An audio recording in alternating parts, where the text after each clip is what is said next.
Perkenalkan, nama saya Radifa Nur Naswa. Saya dari Prodi Bimbingan dan Konseling Islam semester 3 Universitas Sultan Haji Muhammad Idris Samarinda.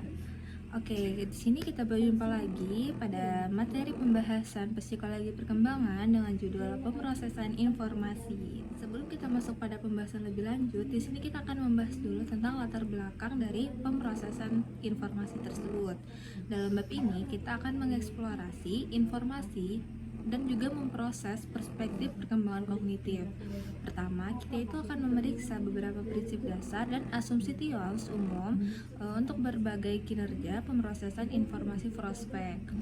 Nah, lalu tugas kedua kita itu dalam bab ini adalah menerapkan model yang telah kita diskusikan untuk memahami pembangunan serta perubahan besar dalam pemikiran anak-anak dengan mengikuti kerangka kerja yang disediakan oleh perspektif pemrosesan informasi.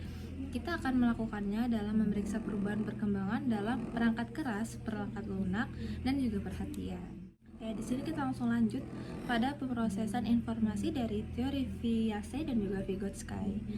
Jadi, perkembangan kognitif, pemrosesan informasi itu mempunyai pengaruh yang besar terhadap pemahaman kita.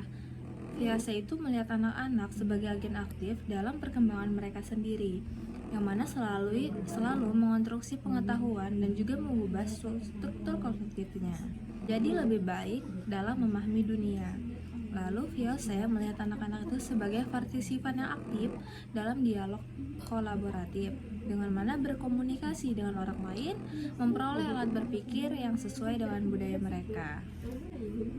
Lalu kita masuk pada pembahasan yang kedua, yaitu tentang perkembangan kognitif multistor. Kapasitas penyimpanan jangka pendek, yaitu perangkat keras, pengguna strategi oleh anak-anak, memahami anak tentang apa artinya berpikir, metakognisi atau eksekutif yang berfungsi. Lalu ada basis pengetahuan mereka, apa yang diketahui anak-anak tentang hal mereka pikirkan, tentang terkait dengan 4 hal di atas dan mempengaruhi hampir semua bentuk pendidikan. Ada perkembangan perangkat lunak dan keras. Yang pertama, perkembangan dalam perangkat keras.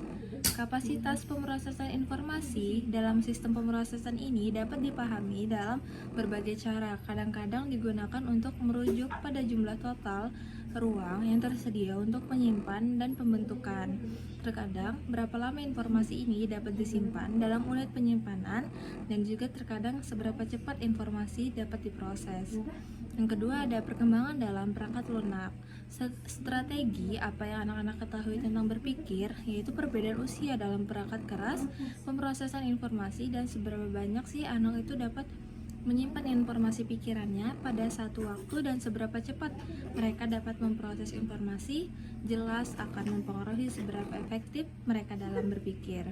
Namun, inti dari perspektif pemrosesan informasi ini adalah bahwa orang yang memiliki berbagai operasi kognitif itu mereka terapkan pada informasi dan bahwa kuantitas dan juga kualitas operasinya berubah seiring bertambahnya usia. Nah, lalu di sini ada perkembangan pemrosesan informasi. Di sini ada terbagi menjadi 3, yaitu ada pengembangan strategi, perhatian, dan juga strategi memori. Oke, jadi di sini saya ingin menjelaskan tentang strategi. Strategi yang merupakan bagian tertentu dari fungsi eksekutif biasanya didefinisikan sebagai sesuatu yang sengaja dan juga diimplementasikan. Jadi, dari pengembangan tersebut, sebagai besar pemikiran sadar kita itu dipandu dengan strategi, dan bahkan anak kecil pun dapat menemukan atau menciptakan strategi ketika mereka melihat mengatasi permasalahan dalam kehidupan sehari-hari. Lalu ada perkembangan perhatian. Di sini jelasnya seseorang itu harus terlebih dahulu mendeteksi dan memperhatikan informasi sebelum informasi tersebut dapat dikodekan, dipertahankan, dan juga digunakan untuk memecahkan suatu masalah. Nah, jadi dalam hal ini contohnya seperti bayi yang berusia 1 bulan dapat melakukannya, tidak memilih untuk memperhatikan wajah. Sebaliknya, wajah menarik perhatiannya. Begitu pula dengan anak prasekolah, yang mana mereka yang tampak tenggelam dalam suatu aktivitas bisa dengan cepat kehilangan minat dan sama cepatnya terjebak dalam aktivitas yang lain. Namun, seiring bertambahnya usia anak-anak, mereka akan menjadi lebih mampu untuk mempertahankan perhatian mereka. Yang ketiga, kita masuk pada pengembangan strategi memori. Di sini kita telah membahas sebelumnya dalam bab ini bagaimana strategi yang diterapkan dengan sengaja mempunyai pengaruh yang sangat besar. Peran penting dalam proses informasi itu perkembangan kognitif anak-anak. Meskipun strategi telah diperiksa untuk berbagai topik dan juga konten, namun tetap saja strategi tersebut itu telah diuji telah menjadi fokus penelitian ekstensif di bidang pengembangan memori. Nah, di sini yaitu seperti hal strategi, anak-anak pada usia seberapapun menggunakan berbagai strategi yang berbeda.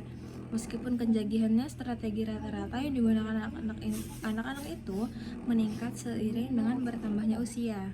Pada bagian berikut, kita dapat membahas penelitian tentang pengembangan beberapa memori strategi dan melihat peran yang juga pengetahuan dari pengembangan memori tersebut.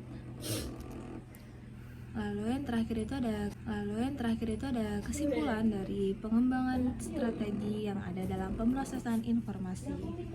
Jadi dapat disimpulkan bahwasanya pada saat ini perspektif pemrosesan informasi itu telah menjadi pendekatan yang dominan dalam bidang studi tentang perkembangan intelektual anak-anak, dan memang demikian. Secara sederhana, informasi peneliti pemrosesan informasi itu telah memberikan banyak penjelasan yang cukup rinci tentang bagaimana sih hal tersebut terjadi dalam proses kognitif seperti perhatian, ingatan, metakognisi, dan juga proses yang dilakukan VAC yang bukan menekankan perubahan seiring bertambahnya usia dan memengaruhi pemikiran anak-anak.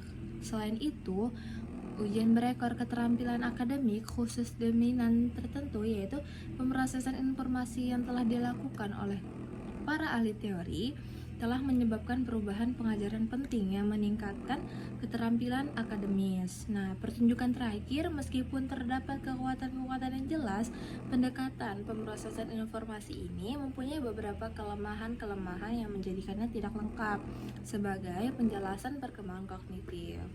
Seperti itu semuanya. Jadi sini sudah saya jelaskan apa itu arti VAC, tentang pemrosesan informasi, dan juga dari Vygotsky beserta pembagian dan juga kesimpulannya. Cukup dipahami, saya pamit undur diri. Wassalamualaikum warahmatullahi wabarakatuh.